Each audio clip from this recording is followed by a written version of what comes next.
Salvos pela graça, mediante o sacrifício de Cristo, alcançamos misericórdia e a salvação. Como tal, precisamos fazer a diferença, vivendo como sal e luz neste mundo terrível, assolado pelo pecado.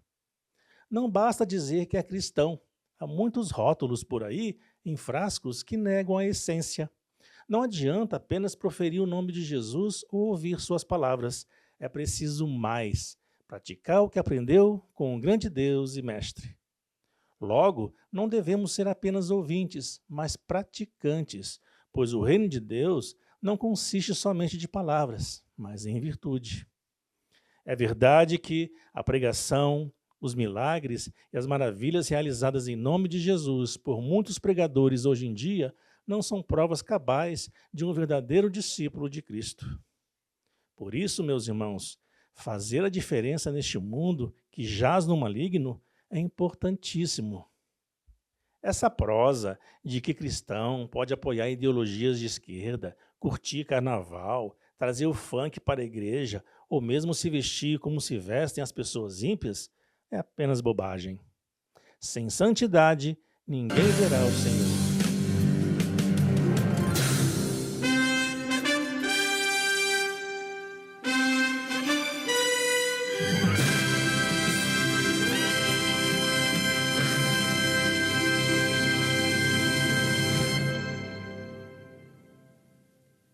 O estudo de hoje será sobre a verdadeira identidade do cristão.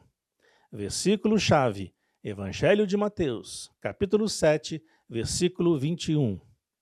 Nem toda pessoa que me diz, Senhor, Senhor, entrará no reino dos céus, mas somente aquele que faz a vontade de meu Pai que está nos céus.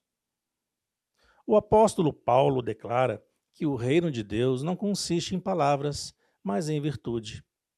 O apóstolo João ensina que não devemos amar só de palavras, mas por obra e em verdade. É claro que o Senhor Jesus não rejeita a confissão de fé, que é verbal, pública e sincera, quando um pecador o aceita como Salvador, fruto de um coração sedento por justiça e convertido. Isso aí, a fé cristã precisa ser confessada. Entretanto, para que essa confissão seja autenticamente cristã, tem de ser genuína e sincera, provada pelas verdadeiras ações submetidas ao domínio do nosso Redentor. Infelizmente, muitos se deixam levar por ventos enganosos e embasam suas percepções pela vista, ao acreditarem que, se alguém realiza grandes milagres ou desenvolve grandes ministérios, usando o nome de Cristo, então esse alguém faz a vontade de Deus. Não, não é bem assim. Não esqueça que o dom é dado por Deus sem arrependimento.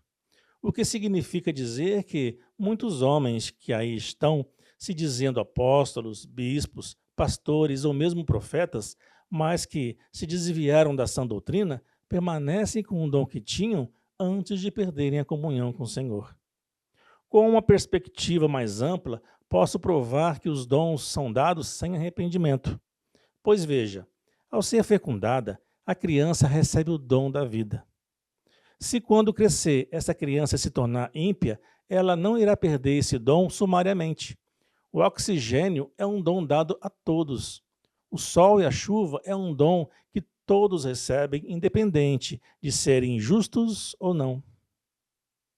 Cristo, no seu ministério terreno, nunca se deixou levar por elogios humanos, e a palavra santa rechaça a falsa piedade. Enfim, é revelado que os milagres e maravilhas realizados em nome de Jesus Cristo não são provas irrefutáveis de um verdadeiro discípulo. O Santo de Israel mostra que haverá condenação para os falsos cristãos, líderes ou não, aqueles joios semeados junto com os trigos, pois os tais serão desmascarados e não entrarão no reino de Deus. Cuidado, pois, com os pastores que dão ênfase apenas a dinheiro, a sacrifícios inúteis, a supostos milagres e maravilhas, mas não cuidam do desenvolvimento do caráter cristão.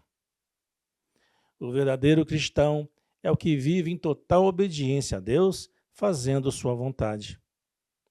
Do grego telema, A palavra vontade significa determinação e escolha consciente. Fazer a vontade do Pai é obedecer com determinação aos seus preceitos, à sua palavra. Cristo é o nosso grande exemplo de fazer a vontade de Deus. Ele fez isso em tudo, sempre obediente. Glória a Deus. Essa é também uma condição que Deus exige de nós, para entrarmos no seu reino. Nesse sentido, todos que fazem a vontade de Deus fogem do pecado. Por isso devemos orar a Deus assim: seja feita a tua vontade. É a vontade do Pai que o Espírito Santo produza o verdadeiro caráter do Filho em nós. Pois Cristo Jesus é o resplendor da glória de Deus e a expressão exata do seu ser. Dicas de ouro. Quer ser um verdadeiro discípulo de Cristo? Alimente-se diariamente da palavra de Deus, a Bíblia Sagrada. Nosso corpo físico precisa constantemente de água e nutrição para sobreviver neste planeta. Nosso espírito também precisa de água, o Espírito Santo, e nutrição, a palavra de Deus, para nos mantermos fortes e saudáveis e em comunhão com o grande Deus.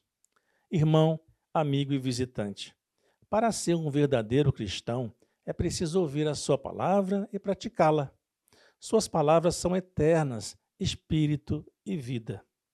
Por meio delas, o homem é transformado verdadeiramente em uma nova criatura. Que a Bíblia seja o seu livro de cabeceira quando se deitar. Que seja o seu livro-razão quando estiver acordado. Escute, leia e medite na santa palavra de Deus. Atente para a expressão minhas palavras, do Evangelho de Mateus, capítulo 7, versículo 24. No grego, a palavra correspondente é logos, mas no texto ela se encontra no genitivo da gramática grega, cuja ideia central é a de posse. Então, tome posse da palavra de Deus, a Bíblia Sagrada. Não é qualquer palavra que devemos ouvir, mas a de Jesus. Essa palavra é poderosa, é o Logos. Jesus Cristo é a indispensável palavra de Deus, o executivo do Senhor, o legislador perfeito e o juiz justo. Cristo é a pedra fundamental e o alicerce da nossa fé e edificação espiritual. Os que lidam com obras sabem o quanto é importante o alicerce. Quando se ergue um edifício com os alicerces mal estruturados, o colapso da estrutura é certo. Para levantar uma casa, deve-se investir bem nas bases, a sapata, a pedra fundamental, etc. Por isso, pedagogicamente, ao concluir o Sermão do Monte, Jesus retrata o homem prudente e o homem insensato. O prudente edifica na rocha, o insensato na areia. Quem constrói seus alicerces sobre a rocha, que é Cristo, está firme, estabilizado. Mas quem constrói sobre a areia, que é fugaz e passageira, está destinado a ver escombros. Quem edifica na rocha está firmado para suportar os reveses da vida, ainda que os ventos enfurecidos soprem, vindo de todas as direções. Nada abalará a fé. Todavia, para a casa edificada na areia, que expressa indecisão, dúvida, negação, a queda é certa. Os evangelhos apresentam o Senhor Jesus como um pregador que chama pecadores ao arrependimento e para o nascer de novo, a fim de entrar no seu reino. Assim, o Sermão do Monte não apresenta um mestre meramente humano, mas o Filho de Deus que nos trouxe salvação, o qual devemos imitá-lo em toda a nossa vida. Portanto, sendo imitadores de Cristo, somos chamados pela palavra de Deus a reconhecer que a nossa autoridade para pregar, evangelizar e ensinar vem do Senhor Jesus, pois sua palavra é viva e eficaz. O apóstolo João disse que quando o Senhor Jesus se manifestar, o veremos e seremos semelhantes a ele. Entretanto, até lá é preciso, agora, hoje, andarmos como filhos de Deus, desenvolvendo as bem-aventuranças ensinadas por Jesus, sendo sal e luz, neste mundo sem sabor e que jaz no maligno, priorizando a justiça de Deus, vivendo o amor de Cristo, orando e jejuando. Assim, nossa identidade como homem cristão estará cada vez mais próxima à de Jesus, que ao mesmo tempo está forjando a nossa verdadeira identidade cristã.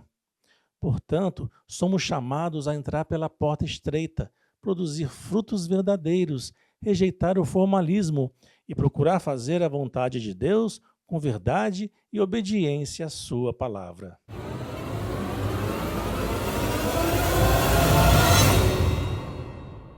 Irmãos, amigos e visitantes, estou grato por terem estado comigo até aqui. Se puderem, curtam o presente vídeo e o compartilhem com suas redes de amigos e familiares. Comentem e deixem suas opiniões. Convido-os a se unir a este canal.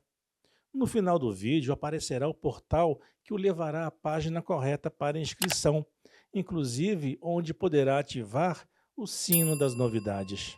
Seja mais um colaborador neste trabalho áureo de levar Cristo e sua palavra aos confins das redes sociais. Um grande abraço, fiquem na paz de Cristo.